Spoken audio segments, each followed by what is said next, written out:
Well, here we are at the end of another season of the Shadows and Storylines podcast. But the hiatus won't be nearly as long as between season 1 and 2. Like I said before, I don't know who's listening. I know a few people who are listening. But there's a contingent on Spotify that are downloading at a regular clip. So I really don't know who's listening, who's not. I wish you would let me know with a simple email saying, hey, I'm here.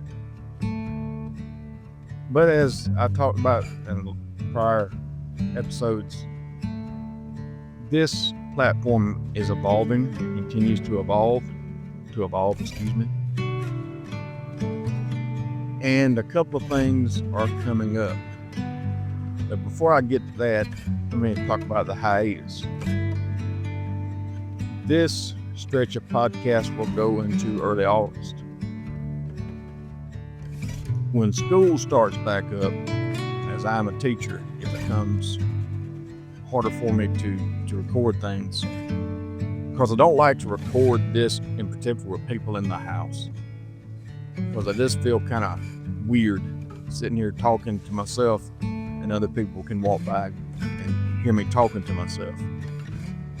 But I am going to continue on. I'll probably take a week or so, let this season, maybe a couple of weeks, percolate for just a little bit. Then we'll come right back in with the third season of about 10 episodes. And that's the way I'm going to try to keep it. The first season was 9. This one's going to be 11. I'm going to aim for around 10 on the next one and keep it at a 10 episode interval from that point forward. American Shadows, my little series right there, will go into hiatus until the wintertime. It is extremely difficult for me to produce those episodes with the little time that I'm going to have this fall. So after I've got one coming up about Hobbs Bridge that should be out by now as you're listening to this. And I'm thinking about doing one more before I have to start thinking about my real job again. So, say 3 have been released, so we're looking around 5 episodes of this season, and it'll be back. And I'll be able to work on it here and there as we go through the fall and by the wintertime. And the wintertime, to me, is Christmas break. I'll start releasing those episodes, probably 5 more. Then we'll take a break for the spring. Then we'll come back in the summer and do 5. And that's kind of the way I'm looking at that series. The Wandering Writer will continue. It may take a couple of weeks break with this podcast, but it will continue. I've been several places this summer, still have a few to go. So it will continue on. And those episodes are fairly easy to complete and release. You don't have to do a whole lot of editing, I don't do any voiceover anymore on those. I just let you see what I see and hear what I hear most of the time. Now, there are some points where I add a little music, like on the Gatlinburg one, just to add to the ambiance a little bit. And also, I might edit out a word here and there. You never know. But most of the time, it's what I hear and see and the sounds around me, the comments that I make offhand. So that will continue. Iron Echoes is on indefinite hiatus. I just don't have the time to work on that. It will return probably with some special episodes here and there, but otherwise consider it pretty much done for now. When I completed the first episode of this new season, it didn't really turn out the way I liked. It didn't get a whole lot of views. If I can't do something of quality, I'm not going to put it out there. That's just the way I am. I don't like to have to do anything. When I get into something, it's full bore. And people who know me probably know that. I've always been that way. When I get interested in something, I consume it until there's nothing left to consume. I have to know everything about it. I have to learn about things. So that's why I probably have so many books around me right now. I checked out a few from the Clio Elton B. Stevens library a couple of weeks ago, and I haven't even touched them. They're still sitting over there where I laid them down that day. I've just got so many other books of my own to read. But one in particular is about the Native Americans of Alabama. It's going to really help me out with the book I'm writing right now. I will take a look at them before long. A couple of new things that are going to be coming onto the Pelham Pugh channel. One is the podcast about my ancestry and genealogy. I'm going to be visiting several places. I'm going to be looking for graves of ancestors.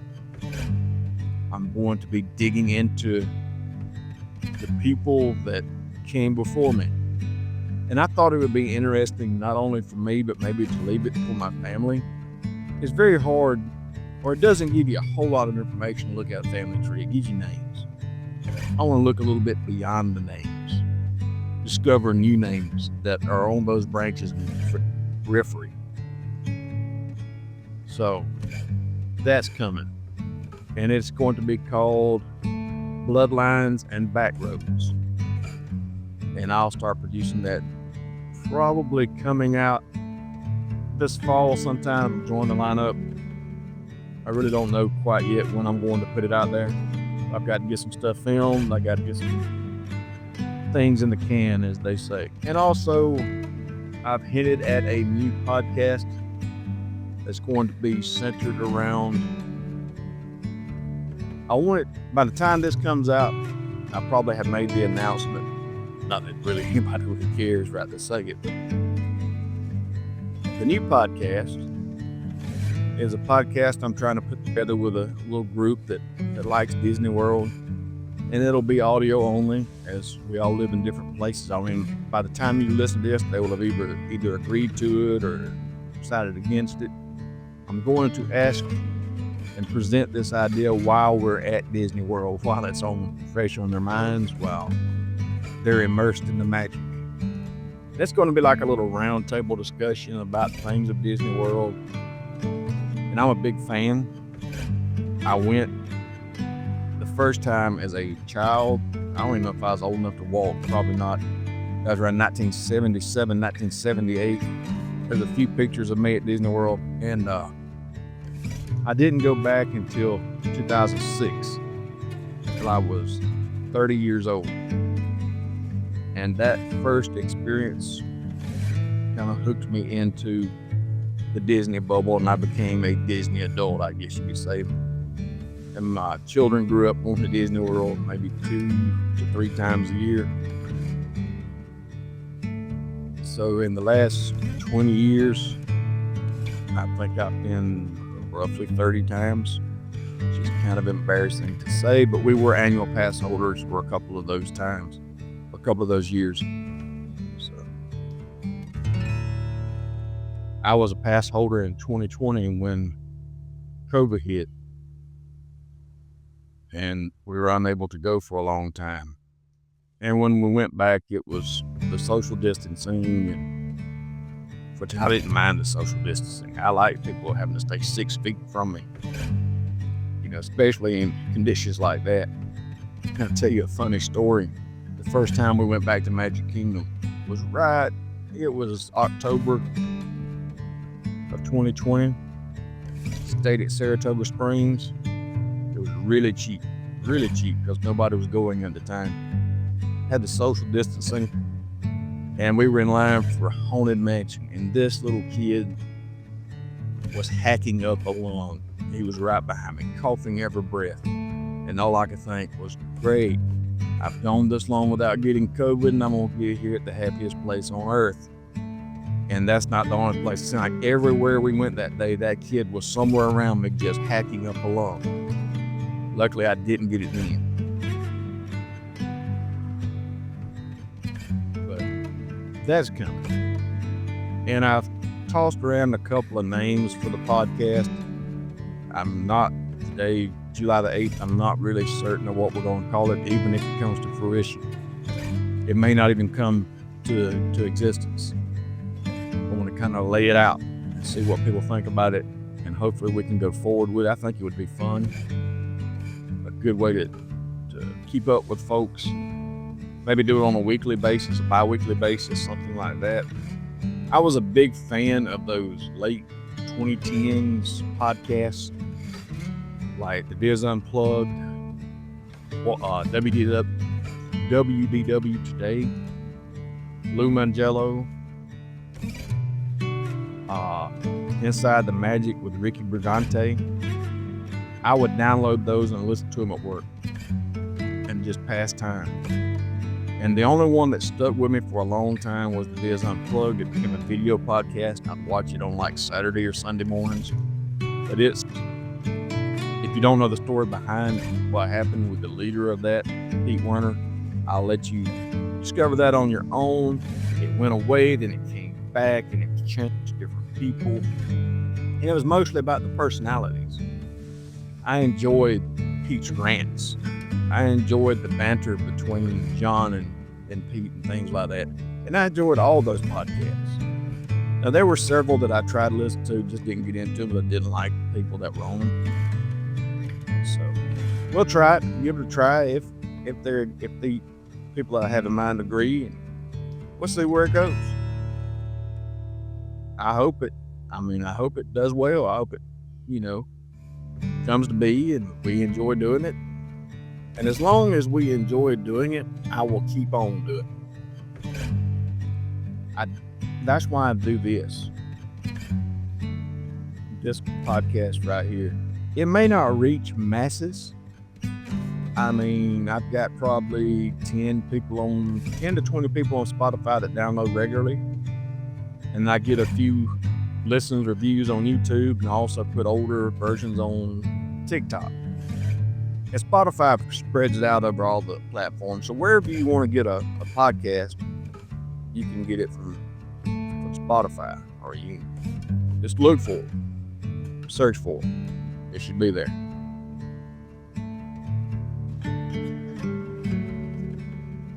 And that's pretty much the thoughts that I have on the upcoming things. And I was looking back through, like I mentioned last podcast, the early years, how things have changed, how I've gotten a little bit better at things. And I hope it continues to evolve. I hope it continues to get better. I like to attract viewers and listeners.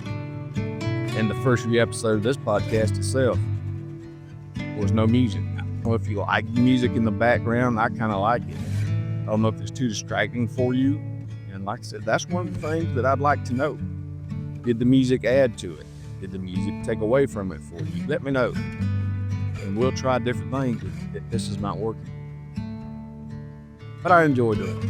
I enjoy making the American Shadows episodes, even though they are time consuming. And I extremely enjoy going to places to visit and filming that. I've got a lot of my mother in me. She likes to travel. I love to travel. I love to go out and see things that I've never seen. So, I enjoy doing all that. And the next season of this podcast, Shadows and Storylines, I'm probably going to focus on my upbringing,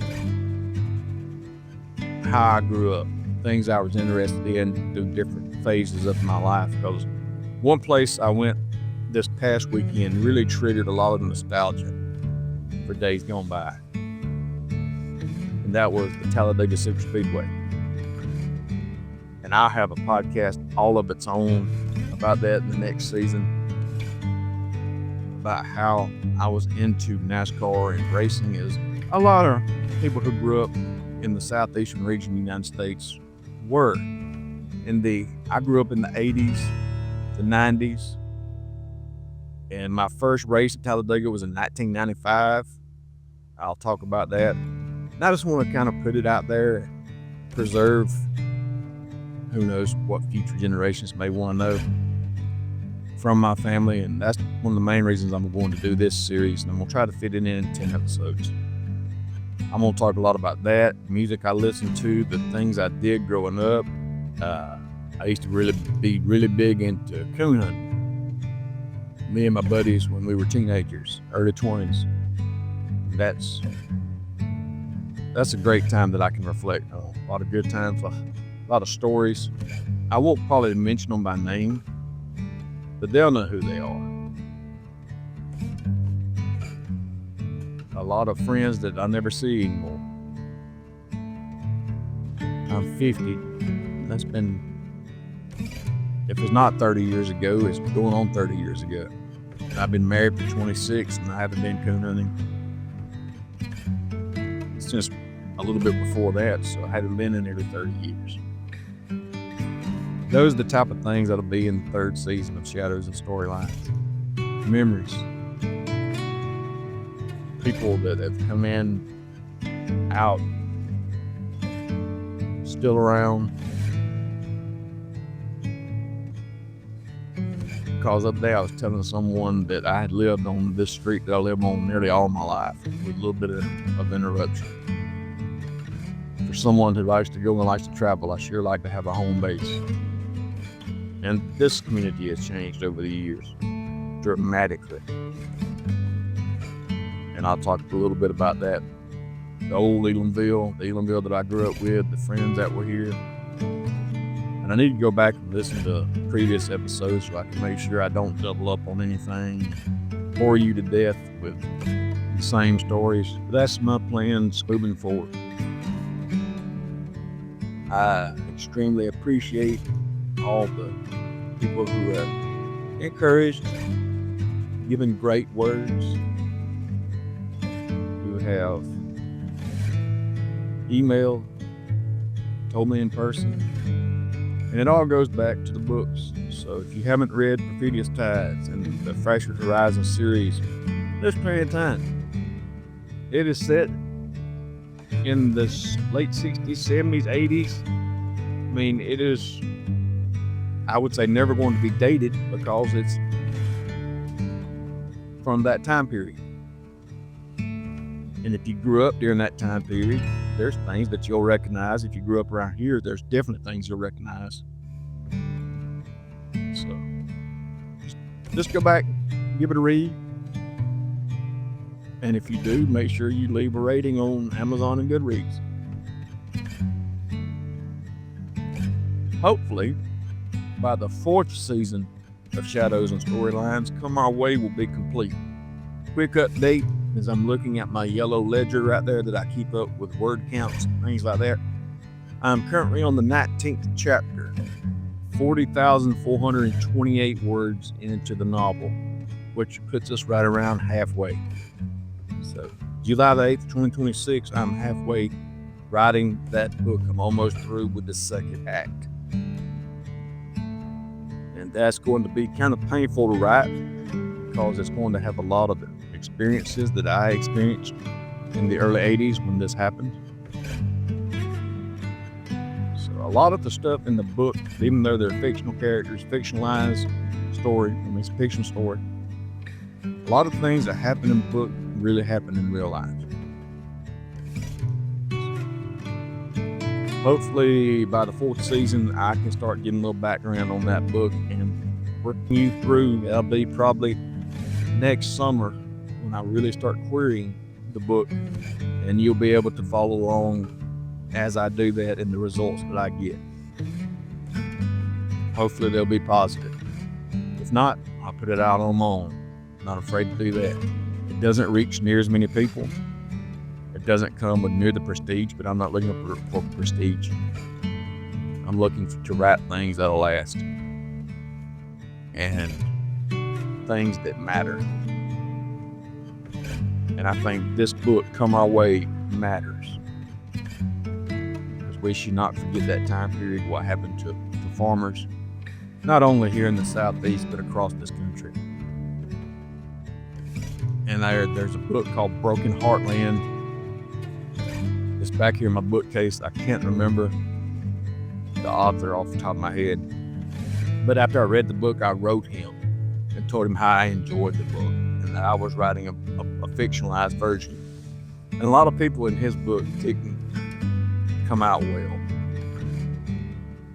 A lot of people lost hope during that time. And he actually wrote me back and thanked me for the words and told me he'd like to read the book when I get finished with it. So I will one day send him a copy of Come Our Way. So that's all coming up. We're past 20 minutes. You won't hear my voice for a couple of weeks after this, unless it's on The Wandering Rider. But as always, I appreciate every single listen, every single download, every single thing that you do. You're helping me build this into something more. And it's brick by brick, day by day. Nobody that sustained success did it overnight. And that's what we're building. So, until next time, I will talk to you later.